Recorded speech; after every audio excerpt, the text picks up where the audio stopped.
திக்கட்டும் தமிழ் பார்வையாளர்கள் அனைவருக்கும் வணக்கம். தேர்தல் அறிக்கைகள்லாம் கடுமையாக போயிட்டு இருக்கு. அந்த அறிக்கையில் தான் ஒவ்வொரு கட்சியும் நான் 2000 தரேன், அதை தரேன், இதை தரேன் அப்படிங்குது. இதில் புதுசாக வந்தவர் வேற, இவர் தாவேக்கா விஜய், அவர் வேற நான் 2500 தரேங்கிறாரு.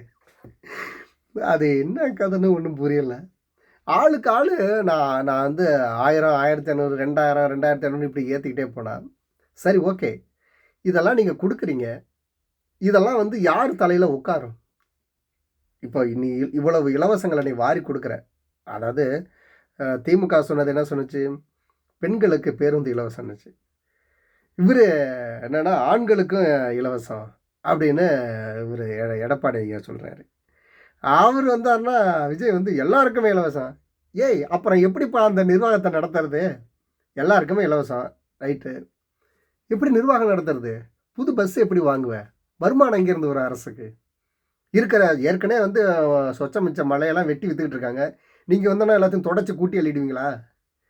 இல்லை, இது இது இது எது மாதிரியான அரசியல்னு புரியல. இது தாவேகாவுக்கு மட்டும் இல்லை, எல்லாருக்குமே. இப்போது நீங்கள் இவ்வளோ மக்களுக்கு இலவசங்கள் திட்டங்கள்ங்கிற அப்படி பேரில் நீங்கள் கொடுக்குறீங்க. அதை இலவசம்னு சொன்னால் வருத்தப்படுறீங்க. அதில் பத்திரிகையாளர் போர்வையில் இருக்கக்கூடிய கட்சிக்கார சொம்புகள் ரொம்ப வருத்தப்படுவாங்க. அது ஏங்க நீங்கள் அப்படி இருக்கிறீங்க? அந்த 1000 ரூபாங்கிறது இல்லாதவங்களுக்கு எவ்வளோ சிரமம். நாங்களும் இல்லாதவங்க தான். 1000 ரூபாங்கிறது சிரமம் தான். நீ 1000 ரூபாயை அது கொடுத்துட்டு அந்த 1000 ரூபாயை வச்சு நான் என்ன செய்வேன்? ஒரு நாள் சம்பளம் எவ்வளோன்னு தெரியுமா? எங்களுக்கு சாப்பாட்டு செலவு என்ன ஆகுதுன்னு தெரியுமா? 1000 ரூபாய் நீ மாதத்தில் கொடுத்துட்டா, 2000 ரூபாய் கொடுத்துட்டா வச்சு என்ன பண்ண முடியும்? கரண்ட் பில் எவ்வளோ வருதுன்னு தெரியுமா? நாங்களாம் எப்படி வாழ்வோம்? நீ இவ்வளோ தூரம் நீ கொடுக்குற இலவசம்லாம் எந்த வரியில் ஏற்றுவ?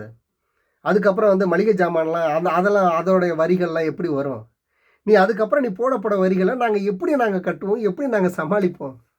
நீங்கள் இப்போ ஈஸியாக எல்லாத்தையும் இலவசங்கிற பேரில் நீங்கள் கொடுக்குறீங்க. இது இந்த ஆட்டு மந்தைகள் மாதிரி இருக்கிற அந்த மக்கள் எதையுமே புரியாமல் அவர் இதை கொடுக்குறாரா? அது சரி, திமுககாரர் இவ்வளோ கட்சி இவ்வளவு ஓட்டுக்கு பணம் தரங்கிறாங்க, அதிமுககாரங்க இவ்வளோ தராங்கிறாங்க, இந்த நாம் தமிழர் கட்சிக்காரங்க மட்டும் காசை பற்றி பேசலையே. உனக்கு நல்லது செய்ய நான் காசு கொடுத்து வரணுமா? எனக்கு இது புரிய மாட்டேங்குது. அதாவது உங்களுக்கு நல்லது செய்யணும்னு வர்றவன் உங்களுக்கு காசு கொடுத்து எவனாச்சும் நல்லது செய்வானா?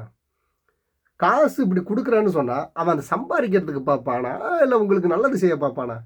நீங்கள் ஓட்டுக்கு காசு வாங்கிட்டாவே உங்களுக்கு கேள்வி கேட்குற தகுதியே கிடையாது.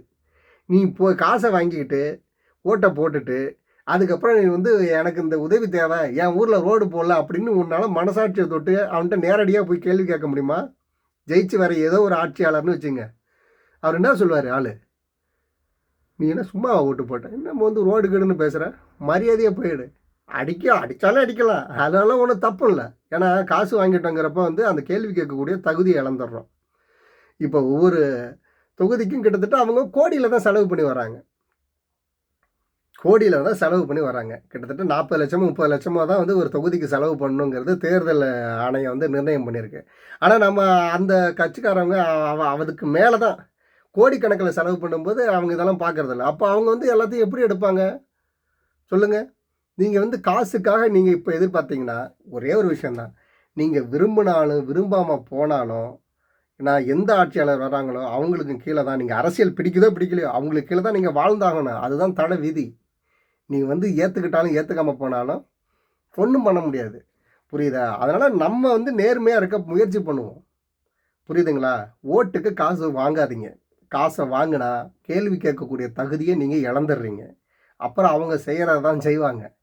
அது இல்லாமல் அவங்க கொடுக்குறாங்கன்னா, ஐயா நீ எனக்கு தற்காலிகமாக எனக்கு இது பிச்சைக்காரனுக்கு பிச்சை போடுற மாதிரி, அதில் எந்த பயனுமே கிடையாது. அந்த ஒரு நாள் நீ அந்த கொடுக்குற அந்த காசை வச்சு அவன் என்ன பண்ணிட முடியும்னு நீங்கள் நினைக்கிறீங்க? அந்த மாதிரி தான் அந்த ஓட்டுக்கு காசு வாங்கிட்டு ஓட்டு போடுறதும். புரியுதா? அதை வச்சு என்ன பண்ண முடியும்? இப்போ எப்படி சொல்கிறது உங்களுக்கு? இப்போ நம்மக்கிட்ட நம்ம நாடு இருக்குது, நம்ம நாட்டில் கோடிக்கணக்கான ரூபா பணம் இருக்குது, எல்லாருக்கும் பிரித்து கொடுத்துட்டோம்னா அதை வச்சு என்ன செய்ய? எல்லாத்தையும் பிரித்து கொடுத்துட்டு அவங்கவுங்க தனிப்பட்டதில் செஞ்சு முடிச்சிருங்க.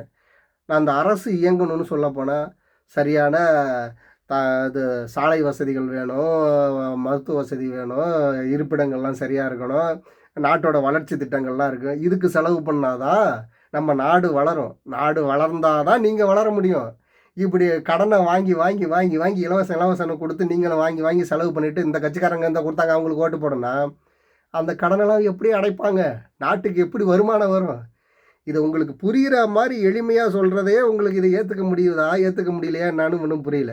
இப்போ உங்களையே வச்சுங்க, கடனை வாங்கி வாங்கி நீ செலவு பண்ணிகிட்டே இருந்தால் அந்த கடனை எப்படி அடைப்பேன்? கடைசி கட்டத்தில் என்ன பண்ணுவோம்? வீடு வீடு எல்லாத்தையும் ஜப்தி பண்ணுவோம்ல, அந்த நிலமை தான். இப்போது பாகிஸ்தானில் அது மாதிரி நடந்துச்சா? இலங்கையில் பொருளாதார வீழ்ச்சி நடந்துச்சா? அந்த மாதிரி நிலைமைக்கு நம்ம தமிழ்நாடே வந்துடும். பார்த்துக்குங்க. ஒரு நாட்டுக்கு அதாவது தமிழ்நாடுன்னு வச்சுக்கோங்க, நம்ம தானே கடன்லலாம் இப்போ முதலிடத்தில் போயிட்டுருக்குறோம். எல்லாம் சொல்லுவாங்க, நாங்கள் பாருங்கள் நமக்கு ஒரு லிமிட் இருக்குங்க, நம்ம அந்த லிமிட் வரையும் வாங்கலாங்க. நீ ஏன் அந்த கடன் வாங்குறதுலேயே இருக்க? முன்னேற்ற பாதையை நோக்கி போகிற ஐடியா இல்லையா? இப்படி கடனை வாங்கி வாங்கி இலவசம் நீ கொடுத்துட்டினா எப்படி நாடு வளரும்? அதனால் தயவு செஞ்சு மக்களே கொஞ்சம் யோசித்து கொஞ்சம் பார்த்து வாக்களிங்க. நீங்கள் விரும்பினாலும் விரும்பாமல் போனாலும் நீங்கள் வாக்கு சரியாக செலுத்தலைன்னு சொன்னால் கஷ்டம்தான். நன்றி.